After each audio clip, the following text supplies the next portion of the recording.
नमस्ते दोस्तों, कल्पना कीजिए एक ऐसा रेगिस्तान जहां सदियों से सिर्फ रेत, सूरज और तेल की कहानी लिखी गई थी और वहीं एक आदमी खड़ा होकर कहता है, मैं यहाँ शहर नहीं भविष्य बनाऊंगा, इतना बड़ा, इतना शानदार कि दुनिया हैरान रह जाएगी। कोई गोलाकार, कोई चौकोर नहीं, बल्कि एक सीधी लकीर 170 किलोमीटर लंबी, इतनी लंबी कि कई देशों की राजधानियां इसमें समा जाएं। 500 मीटर ऊंची, एफिल टावर से भी ऊंची, दोनों तरफ शीशे जैसी दीवारें, इतनी चमकदार कि रेगिस्तान में खड़े होकर भी शायद दिखे नहीं। और दावा 1.4 ट्रिलियन डॉलर का भविष्य। यह है द लाइन, एक ऐसा शहर जो साइंस फिक्शन जैसा लगता है, लेकिन जिसे सऊदी अरब 2045 तक हकीकत बनाने का दावा करता है। सवाल वही है, क्या यह सच में मुमकिन है? जिस देश में आज तक रोल्स रॉयस सिर्फ एक मैच जीतने पर इनाम में दी जाती है, क्या वही देश ऐसी टेक्नोलॉजी बना सकता है जो आज दुनिया में मौजूद ही नहीं है? क्या वास्तव में दुनिया की सबसे बड़ी तकनीकी और इकोनॉमिक लेबोरेटरी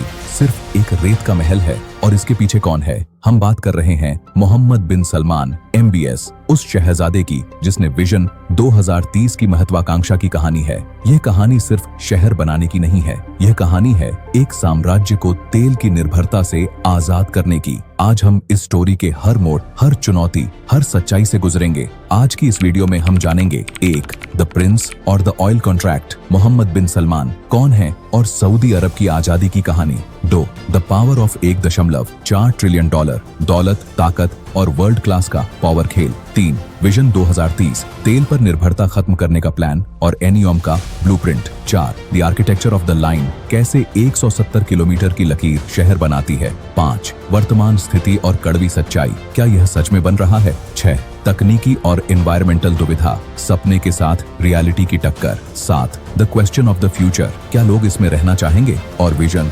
2030 का अंत। आइए आज इस कहानी के हर पहलू को समझने की कोशिश करते हैं। सऊदी अरब, एक ऐसा राष्ट्र जो 100 से 150 साल पहले केवल रेगिस्तान और कुछ बिखरी हुई जनजातियों का समूह था। यहाँ न कोई मजबूत अर्थव्यवस्था थी, न कोई आधुनिक राज्य व्यवस्था। सब कुछ कबीलाई रिश्तों, सीमित संसाधनों और संघर्ष पर टिका था। 1938 तक सऊदी अरब दुनिया के नक्शे पर लगभग अदृश्य था, लेकिन उसी साल दम्मम में तेल मिला और यहीं से सब कुछ बदल गया। तेल ने सऊदी अरब को सिर्फ अरबों डॉलर नहीं दिए, इसने सत्ता, स्थिरता और एक नया सामाजिक अनुबंध बनाया। यह अनुबंध साफ था, जनता अल सऊद राज परिवार के प्रति वफादारी देगी और बदले में सरकार उन्हें रोजगार, सुविधाएं और जीवन के हर आयाम में सुरक्षा देगी। यही वजह है कि सऊदी अरब में आज भी कोई आयकर नहीं है। सरकार हर नागरिक को शिक्षा, स्वास्थ्य और सरकारी नौकरी के अवसर देने की कोशिश करती है। राजनीतिक आजादी सीमित है, लेकिन आर्थिक सुरक्षा इस व्यवस्था की रीढ़ है। यह मॉडल दशकों तक काम करता रहा क्योंकि तेल लगातार बहता रहा। लेकिन अब दुनिया बदल चुकी है। तेल अब उतना निर्णायक नहीं रहा। दुनिया नई ऊर्जा की ओर बढ़ रही है और यहीं से आता है मोहम्मद बिन सलमान का विजन 2030। दुनिया के सबसे अमीर लोगों की बात आए तो आमतौर पर एलन मस्क या जेफ बेजोस का नाम लिया जाता है, लेकिन असली ताकत अक्सर उन नामों के पास होती है जो सुर्खियों में नहीं रहते। मोहम्मद बिन सलमान यानी MBS की निजी संपत्ति लगभग 25 अरब डॉलर आंकी जाती है, पर असली शक्ति वहां नहीं है। असली शक्ति है सऊदी राज्य की दौलत, जिसे अलग अलग अनुमानों में करीब 1.4 ट्रिलियन डॉलर के आसपास बताया जाता है। यह पैसा सिर्फ बैंक बैलेंस नहीं है, यह समय, धैर्य और असर का खेल है। सऊदी का पब्लिक इन्वेस्टमेंट फंड आज दुनिया के सबसे प्रभावशाली सॉवरेन वेल्थ फंड्स में गिना जाता है। फुटबॉल में 200 मिलियन डॉलर सालाना पर क्रिस्टियानो रोनाल्डो को लाना, LIV गोल्फ के जरिए ग्लोबल स्पोर्ट्स सिस्टम को चुनौती देना, बड़े मीडिया और टेक प्लेटफॉर्म्स में हिस्सेदारी लेना, ये सब उसी रणनीति के हिस्से हैं। यह खर्च दिखावटी नहीं है, यह इन्फ्लुएंस खरीदने की रणनीति है। खेल, संस्कृति, मीडिया और कूटनीति, हर जगह सऊदी अरब खुद को नए रूप में पेश कर रहा है और यही 1.4 ट्रिलियन डॉलर की असली ताकत है। पैसे से आगे सोचने की क्षमता और दशकों आगे तक असर छोड़ने की योजना। विजन 2030 का लक्ष्य सीधा है, सऊदी अरब को तेल पर निर्भर अर्थव्यवस्था से बाहर निकालना। इस रोड मैप के 3 साफ स्तंभ हैं: आय के नए स्रोत बनाना, विदेशी निवेश को अट्रैक्टेड करना और युवा आबादी के लिए बड़े पैमाने पर रोजगार पैदा करना। इस विजन का सबसे एम्बिशियस प्लेटफॉर्म है एनियॉम, 26,500 वर्ग किलोमीटर में फैला एक फ्यूचरिस्ट क्षेत्र जहां टेक्नोलॉजी, टूरिज्म, इंडस्ट्रियल डेवलपमेंट और रिसर्च को एक साथ डिजाइन किया जा रहा है। एनियॉम के भीतर सबसे ज्यादा डिस्कशन में है द लाइन, 170 किलोमीटर लंबा, car free, zero carbon, AI संचालित शहर। यहाँ आइडिया है कि एवरीडे की हर जरूरत 5 मिनट की दूरी पर हो और इंफ्रास्ट्रक्चर जमीन के नीचे काम करे। लेकिन जमीनी हकीकत थोड़ी अलग है। हालिया अपडेट्स के मुताबिक विजन 2030 की टाइमलाइन और वास्तविक प्रगति के बीच बड़ा गैप सामने आया है। शुरुआती चरण में अब केवल लगभग 2.4 किलोमीटर हिस्से पर फोकस 2.4 किलोमीटर हिस्से पर फोकस है। 9 मिलियन आबादी का लक्ष्य घटकर पहले चरण में कुछ लाख निवासियों तक सीमित माना जा रहा है। फिर भी एनियॉम का महत्व कम नहीं होता। यह प्रोजेक्ट सिर्फ एक शहर नहीं बल्कि यह टेस्ट है। क्या सऊदी अरब ग्लोबल इकोनॉमी में खुद को ऊर्जा निर्यातक से इनोवेशन हब में बदल सकता है? द लाइन की सोच आर्कोलॉजी से प्रेरित है। एक ऐसा अर्बन डिजाइन मॉडल जहां शहर फैलता नहीं, ऊपर की ओर सघन होता है ताकि रहने, काम करने और जरूरतों के बीच की दूरी न्यूनतम रहे। इस डिजाइन के बड़े वादे साफ हैं। पूरी तरह कार फ्री जीवन, 100% रिन्यूएबल एनर्जी पर आधारित सिस्टम, हर जरूरी सुविधा 5 मिनट की पैदल दूरी पर,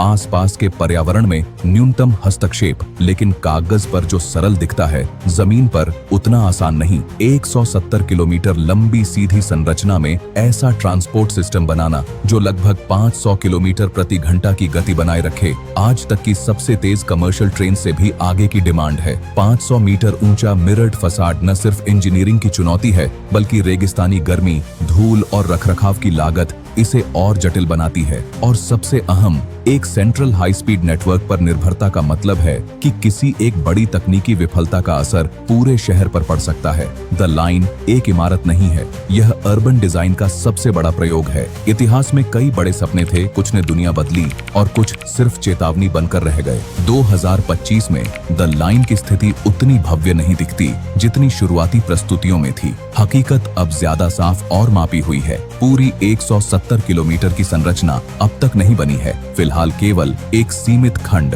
लगभग 1 से 4 किलोमीटर के बीच पर ही सक्रिय निर्माण हो रहा है।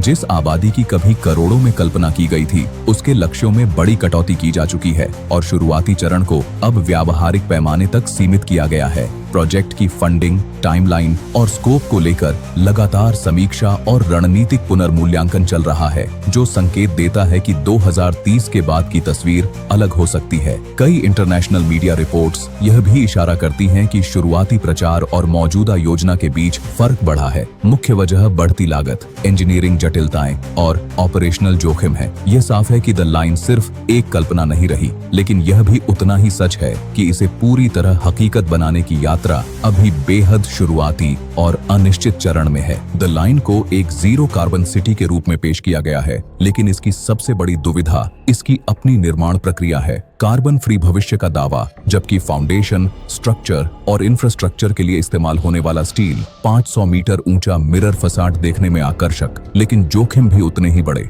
पक्षियों के प्रवास पर असर, रेगिस्तानी गर्मी में हीट रिफ्लेक्शन और शीशे को ठंडा रखने के लिए बढ़ती ऊर्जा मांग, ये सभी मुद्दे अभी पूरी तरह हल नहीं हुए हैं। जिस टेक्नोलॉजी को इस शहर की रीढ़ बताया जा रहा है, 500 किलोमीटर प्रति घंटा के करीब high speed transport AI driven city scale management system, इनमें से ज्यादातर या तो अभी प्रोटोटाइप स्तर पर हैं या सीमित प्रयोगों तक ही सफल रही हैं, न कि इतने बड़े पैमाने पर। लेटेस्ट संकेत यही बताते हैं कि टेक्नोलॉजी को लेकर एक्सपेक्टेशन अब कुछ हद तक रीअलाइन की जा रही है, यानी भविष्य अब भी स्मार्ट होगा, लेकिन शायद उतना तुरंत और उतना परफेक्ट नहीं जितना शुरुआत में दिखाया गया था। अब असली सवाल टेक्नोलॉजी का नहीं, इंसान का है। क्या लोग सच में यहाँ रहना चाहेंगे? क्या द लाइन एक ऐसा शहर बन पाएगा जो जीवंत हो, सांस लेता हो और लोगों को अपनापन दे, या फिर यह एक नियंत्रित, अत्यधिक डिजाइन किया हुआ अनुभव बनकर रह जाएगा? घर, खुला आसमान, प्राकृतिक बिखराव, सब कुछ एक 500 मीटर ऊंची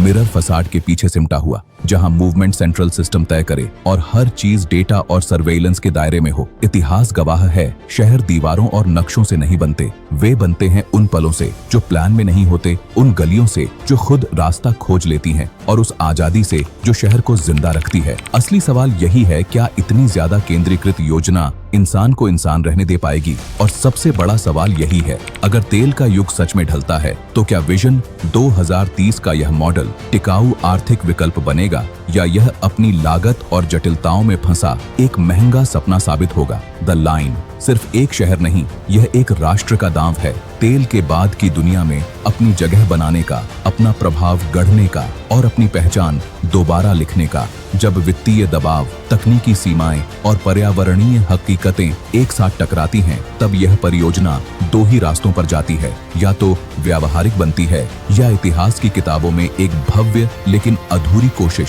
अब फैसला आपके हाथ में है। क्या आप द लाइन जैसे शहर में रहना चाहेंगे? और क्या एमबीएस का विजन 2030 सच में इतिहास बदल पाएगा? यह वीडियो आपको कैसी लगी? कमेंट में अपनी राय जरूर दें। देश और दुनिया के ऐसे ही इन-डेप्थ एनालिसिस और फैक्चुअल इंफॉर्मेशन के लिए सब्सक्राइब का बटन दबाएं और नोटिफिकेशन बेल को ऑन कर लें। मिलते हैं अगले वीडियो में। Thank you for watching history decode.